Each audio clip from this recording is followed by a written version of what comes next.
je vais avoir une approche un peu plus théorique.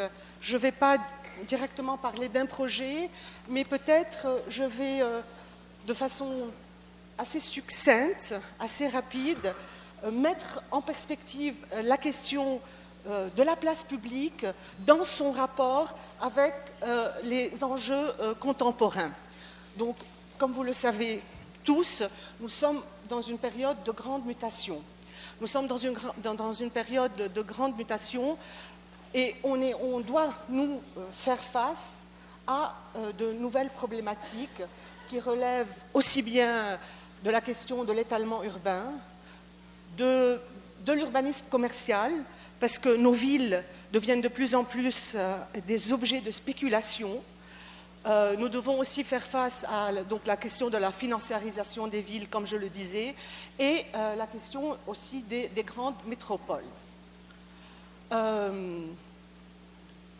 Donc tout cela fait que nous sommes de fait dans un environnement qui est complètement en recomposition. Et la façon d'approcher la ville, la question de problématiser la ville, enfin toutes ces grandes mutations nous questionnent maintenant dans notre approche en tant qu'urbaniste et en tant et aussi dans la manière de réfléchir et d'aborder ces questions-là. On ne peut plus s'appuyer sur les paradigmes, sur les concepts tels que nous les avons hérités. Nous sommes dans l'obligation de repenser tout ça face à à ces mutations, à cette recomposition à laquelle nous devons faire face. Donc il nous faut, je pense, actuellement, inventer de nouveaux outillages et de nouvelles pratiques professionnelles.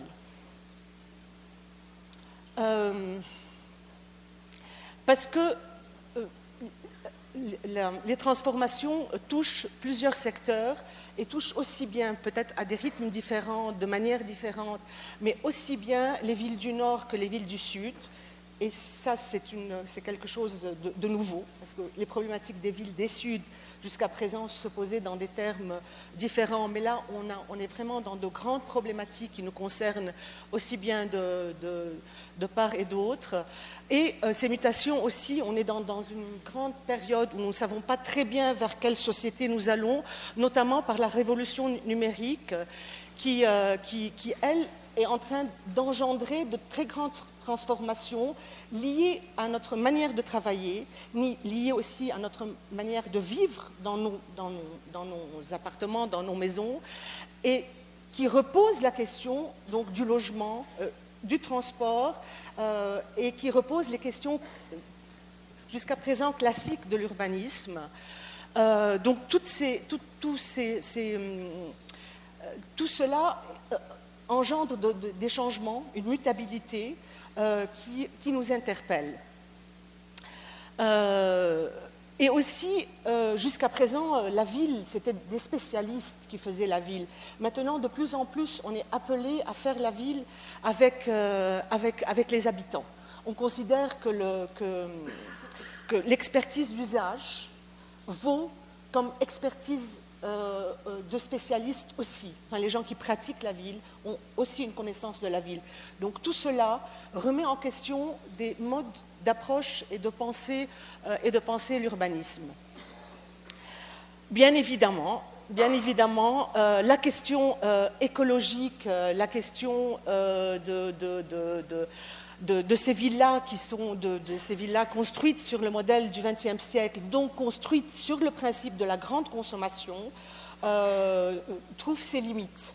Parce que nous ne pouvons plus actuellement avoir des villes qui consomment beaucoup d'énergie et beaucoup de foncier, comme ça a été le cas jusqu'à présent.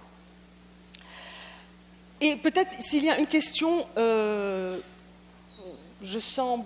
qui me semble fondamentale actuellement, d'ailleurs qui a été relevée à plusieurs reprises par les praticiens, par des projets qu'on a vus dans le cadre de ce séminaire, que ce soit des plasticiens, des urbanistes ou des architectes, c'est la question du lien.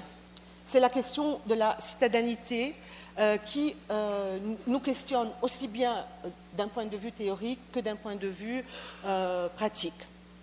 Donc dans ce contexte-là, qui est le contexte de nos villes du XXIe siècle. Comment penser l'espace public? Sous quelle forme d'intervention, quel statut, comment repenser tout cela? Parce que la manière d'occuper l'espace public est de nouveau re-questionnée. Elle est re-questionnée par ce désir aussi qu'ont les habitants des villes de pouvoir traduire leur questionnement, leur appropriation de l'espace de façon différente. Là, en l'occurrence, on a la fameuse avenue des Champs-Élysées qui, lors d'une journée où il avait été dit que Paris célébrerait une journée écologique, a été complètement transformée en une place publique piétonne, sans voiture et avec beaucoup de plantations. On a transformé Paris, on se disait, Paris, le cœur de Paris, le centre de Paris, le symbole de Paris pourrait devenir pour une journée une place où tout le monde peut partager cette place et comme un espace planté. Ah, j'ai mon... c'est aussi ces places publiques sont appropriées. En l'occurrence, dans le premier cas, c'était quelque chose d'organisé. Et comme nous le savons tous ici, les places publiques informelles ou formelles sont par excellence le lieu d'expression informel ou les lieux d'expression de nos désirs, de ce que nous projetons comme société, comme désir de vivre, comme désir de ville ensemble. En l'occurrence, là, c'est la couverture d'un livre qui était à l'issue d'une exposition, où l'idée, c'était de se dire et si on circulait autrement dans la ville. Donc tout cela, c'était pour dire que tous ces espaces-là hérités de la ville du XXIe siècle sont re-questionnés par des usages ou par des désirs ou par un questionnement. Là, contrairement à ce qu'on peut penser, on est en plein cœur de Paris et c'est dans le 19e.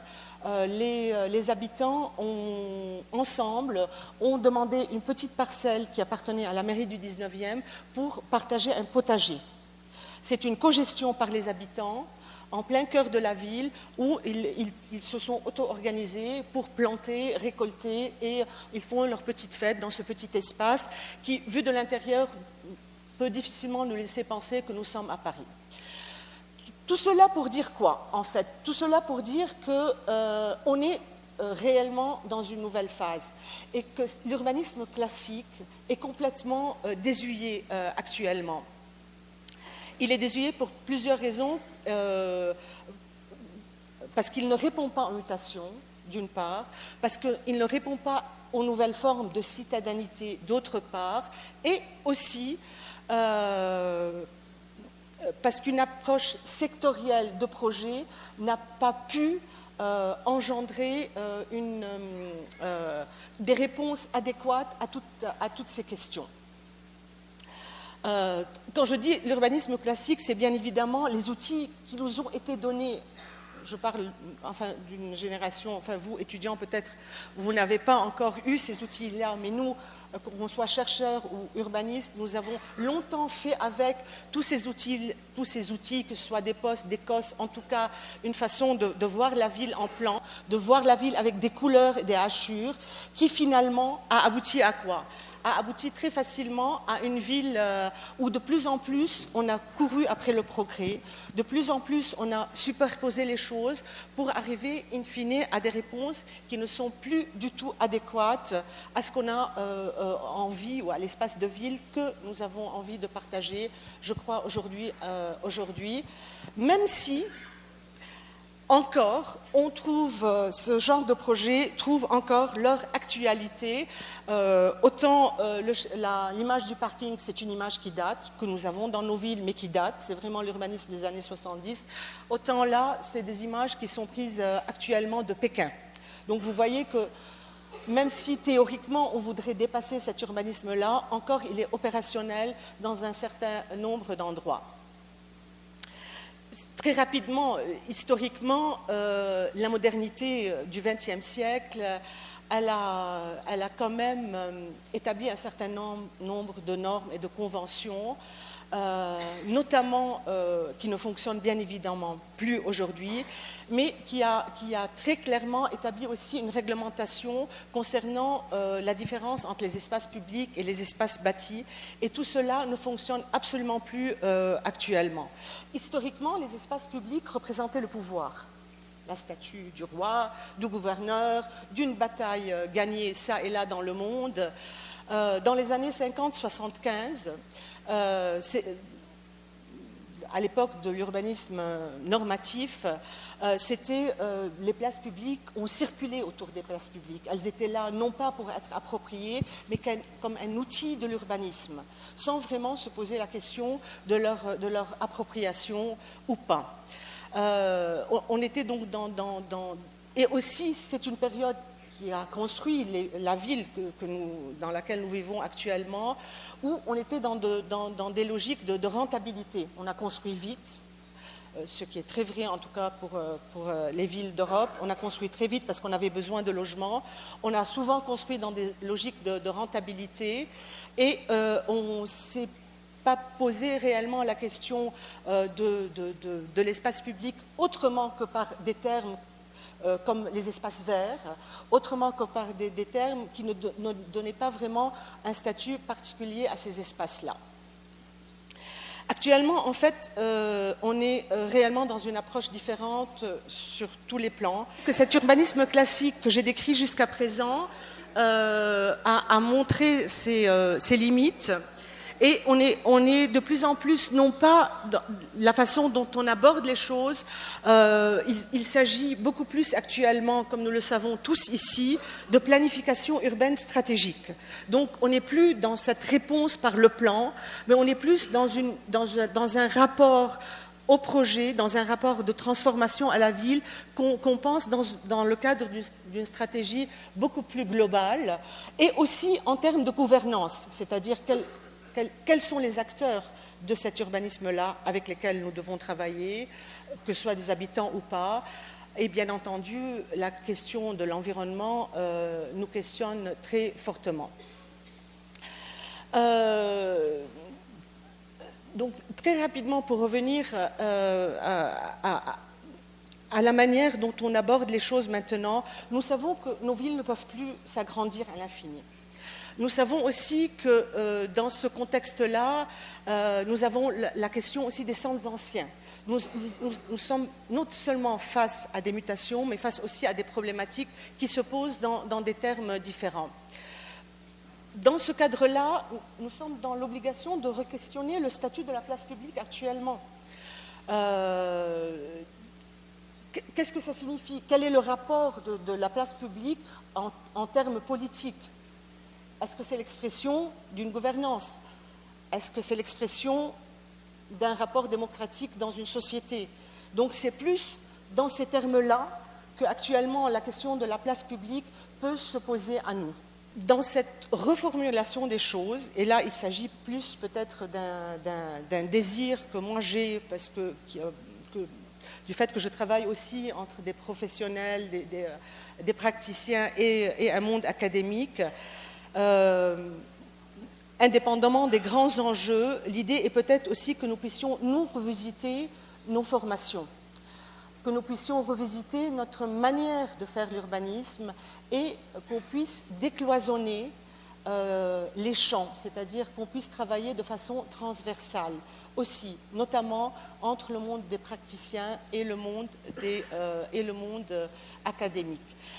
On ne peut pas inventer une nouvelle façon d'appréhender la ville si on n'est pas aussi dans une innovation, nous, de nos outils, des concepts, des paradigmes, et aussi de nos outils pratiques, et si on n'est pas dans une transversalité.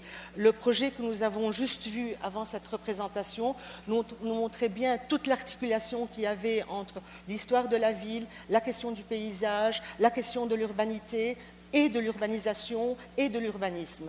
On voit bien comment les projets qui nous parlent aujourd'hui, c'est des projets qui convoquent toute cette transversalité.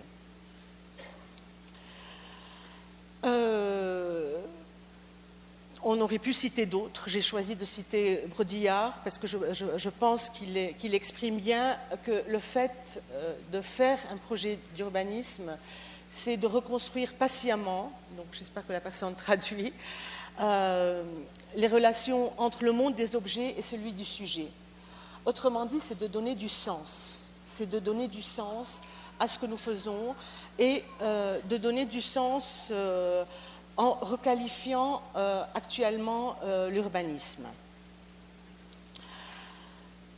Je vais aller un peu plus vite parce que je voulais essentiellement insister sur le fait que nos métiers touchent fondamentalement à la question démocratique, que nous ne pouvons pas faire l'économie, nous ne pouvons pas juste être praticiens, notamment si on se repose la question des enjeux de la place publique, des enjeux des acteurs, de l'appropriation. Ce n'est pas en dessinant une place qu'on construit une place publique, mais c'est en questionnant son statut aussi, il me semble.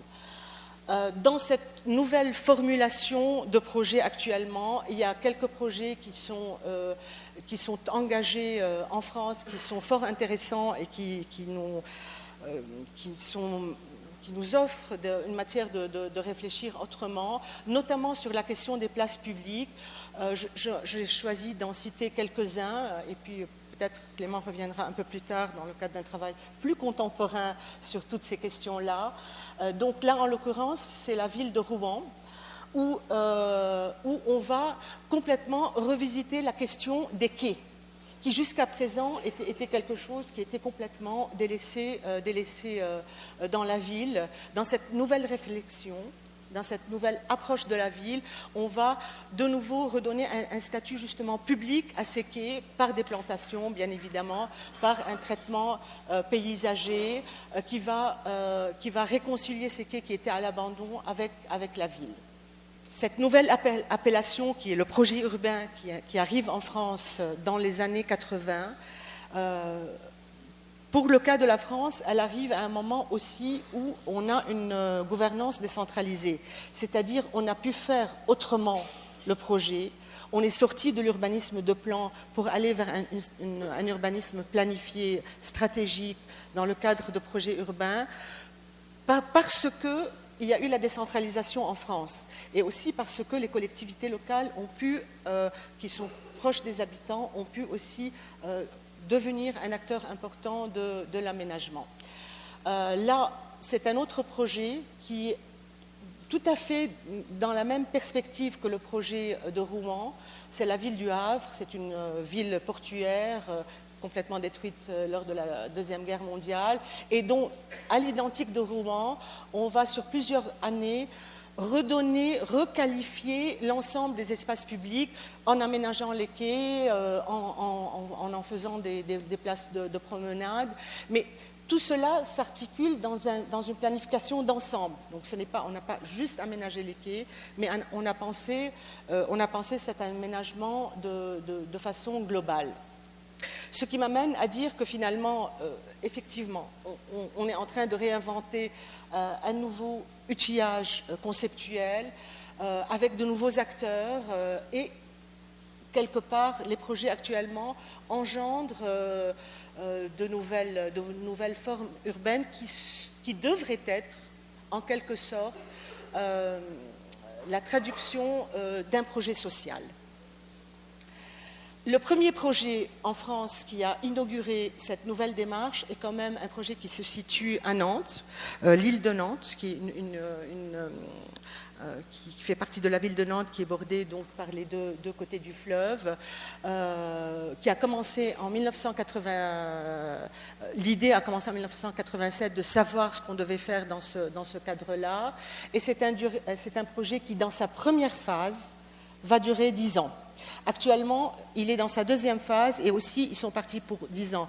Donc, on voit bien aussi en termes de temporalité, si on veut faire autrement, ce que ça suppose en termes de temps pour pouvoir se projeter autrement dans la ville. Donc c'est un projet qui a été mené par l'équipe d'Alexandre Chemetov, où il s'agissait bien évidemment pas de faire un projet, mais de faire un plan guide. C'est-à-dire il ne s'agit pas de déterminer préalablement de dessiner un projet, mais d'amorcer des orientations de projet. Et en cela, la démarche était complètement différente de la manière de faire l'urbanisme jusqu'à présent, aussi par la manière de penser une nouvelle mixité d'usage, une nouvelle mixité de fonctions. Donc, on n'est plus dans une séparation de fonctions telle que nous l'avons connue jusqu'à présent. On a revisité l'accent du patrimoine et l'accent culturel, mais seulement à travers, non pas des concepts, mais à travers l'héritage trouvé sur place. C'est-à-dire ce qui faisait patrimoine, c'est ce qu'on a trouvé sur le terrain du projet, et non pas ce qui théoriquement relève du patrimoine.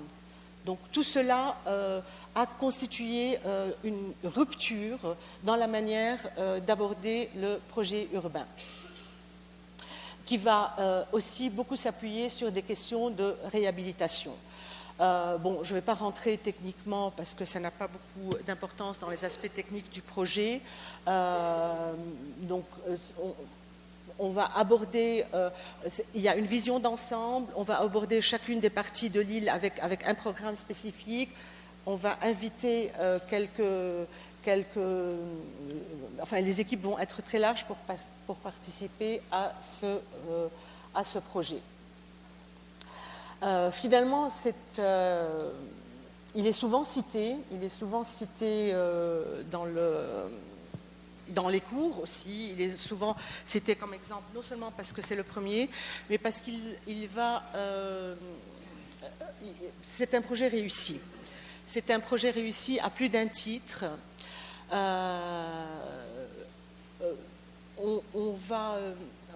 Le résultat obtenu, la manière dont on a requalifié les espaces, la manière dont on a construit des espaces publics, la manière dont les choses se sont passées, toutes les relations qui ont été pensées entre le fleuve et la ville, tout cela a vraiment ouvert des perspectives d'une approche nouvelle. Quand je disais que le patrimoine, c'est ce qu'on trouve sur place, par exemple, alors que c'était des friches industrielles qui étaient complètement à l'abandon, tout un travail sur la biodiversité trouvée sur place va être reconsidéré. Le travail sur même l'héritage, les pavés, tout cela va être pris en compte comme étant les outils du projet avec lequel on va pouvoir réfléchir. Donc voilà, je vous disais, on a réellement réconcilié les habitants avec les rives de la Loire en l'occurrence, où on va se réapproprier complètement et on va in fine introduire de nouveaux usages qui n'étaient même pas pensables préalablement. Dans ce contexte-là, je l'ai dit tout à l'heure, mais peut-être assez rapidement, la temporalité du projet, la manière qu'on a d'aborder un projet est forcément différente. Parce que généralement, quand on a un projet, on a l'ambition de pouvoir répondre dans des temps voulus. Mais si on est dans une pensée stratégique, on est dans une pensée forcément à moyen terme. Et cela nous re-questionne sur notre manière de travailler, sur notre manière de repenser. La ville, c'est du long terme. Donc comment peut-on faire de l'urbanisme à court terme? Comment peut-on se dire qu'on arrive à orienter le développement urbain, qu'on détient les outils pour orienter du développement urbain si on se projette dans le court terme? Donc l'idée, ce n'est plus de faire du projet, mais c'est réellement à partir de la compréhension d'un territoire, de se donner, de la lecture, de la compréhension d'un territoire, de se donner les outils du projet, ce qui est plus important peut-être que de faire le projet en lui-même. Et dans ce contexte-là, c'est important, parce que quand on s'appuie réellement quand on s'appuie réellement aussi sur l'héritage, sur les matériaux du territoire sur lequel nous allons opérer, nous engendrons forcément un autre lien entre le privé et le public. Donc, très rapidement, je vais vous montrer quelques projets. Là, on est à Paris, c'est la ZAC du 13e, où on est en plein milieu d'un cadre très urbain, avec un héritage urbain. Ce parc-là va être construit. Il est avec des ruches d'abeilles. Il faut savoir qu'à Paris, nous avons la meilleure production de miel. Donc des ruches d'abeilles qui vont, dans leur forme, être des ruches bien évidemment urbaines, qui s'inscrivent complètement dans le paysage et qui sont réellement qui ont réellement leur place. Je vais revenir donc sur le sens dans ce cadre-là de l'espace public en vous montrant quelques appropriations, qu'elles soient artistiques ou, encore une fois, je reviens sur les Champs-Élysées qui ont été complètement plantés et ça a été un grand succès, comme vous l'avez vu dans la première image que j'ai projetée. Donc là, on voit vraiment les Champs-Élysées complètement transformés en champs, ou bien encore dans cette appropriation qui se fait par elle-même de la ville. Et aussi, ça reste un lieu d'expression dans le moment où l'expression politique et le désir citoyen aussi s'expriment en pleine ville. C'est pour cela que la question de l'espace public est une question bien complexe, parce qu'elle est vraiment l'image de ce qu'on est nous, et de ce qu'on est nous en termes de société, en termes de société de consommation. Elle est le reflet de ce que nous vivons nous, elle est le reflet aussi de ce que nous savons de nos modes de vie. En l'occurrence, là, c'est Hong Kong, où la question de l'espace public, bien évidemment, ne se pose pas dans les mêmes termes. Elle appartient aux riverains. Et je vais peut-être conclure sur cette note, sur ce projet plus optimiste, où dans le cadre de fêtes de voisins, il est donné aux habitants à Paris, là on est à Paris, on est aussi dans le 19e arrondissement, et de transformer complètement, le temps d'un week-end, ce qui constitue l'espace public de leur vie au quotidien. Donc c'est une manière aussi de se réapproprier complètement un lieu de vie qui des fois n'est pas forcément fréquenté et insignifiant. Merci.